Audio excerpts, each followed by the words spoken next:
नमस्कार दोस्तों। जब प्रदोष व्रत शनिवार के दिन होता है तो वह शनि प्रदोष व्रत कहलाता है। शनि प्रदोष व्रत पर भगवान शिव की पूजा करते हैं और अगले दिन सूर्योदय के बाद पारण करके व्रत को पूर्ण करते हैं।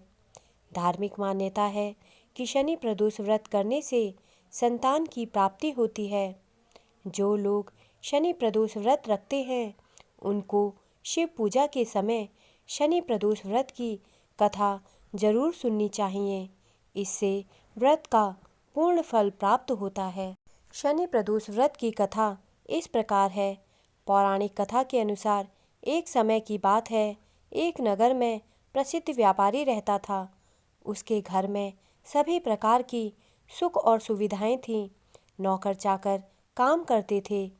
उसके दरवाजे पर जो भी मदद के लिए सहायता मांगता था वह कभी खाली हाथ वापस नहीं जाता था।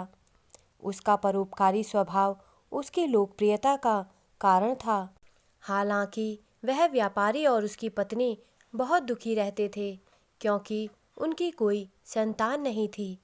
वे हर प्रकार के प्रयास कर चुके थे लेकिन उनको संतान नहीं हुई। इससे निराश होकर एक दिन व्यापारी और उसकी पत्नी तीर्थ यात्रा के लिए निकल पड़े।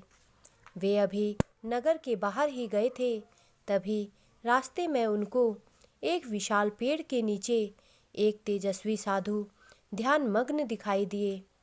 वे दोनों पति पत्नी वहां गए और उनके सामने हाथ जोड़कर उनके दर्शन और आशीष के लिए बैठ गए। कुछ समय बीतने के बाद साधु ध्यान अवस्था से बाहर आए तो देखा कि व्यापारी और उसकी पत्नी बैठे हुए हैं। साधु ने उन दोनों से कहा कि वह उनके दुख से परिचित हैं। तुम संतान ना होने के कारण परेशान और चिंतित रहते हो।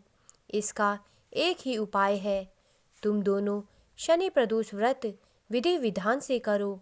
तुम्हें शिव कृपा से संतान की प्राप्ति होगी। साधु ने व्रत की विधि भी बताई। व्यापारी और उसकी पत्नी खुश होकर उस साधु को प्रणाम किया और तीर्थ यात्रा पर चले गए। लौटकर आने के बाद शनि प्रदोष व्रत के दिन विधि विधान से शिव पूजा की और व्रत के नियमों का पालन किया। व्रत के प्रभाव से उनके घर एक सुंदर बालक ने जन्म लिया।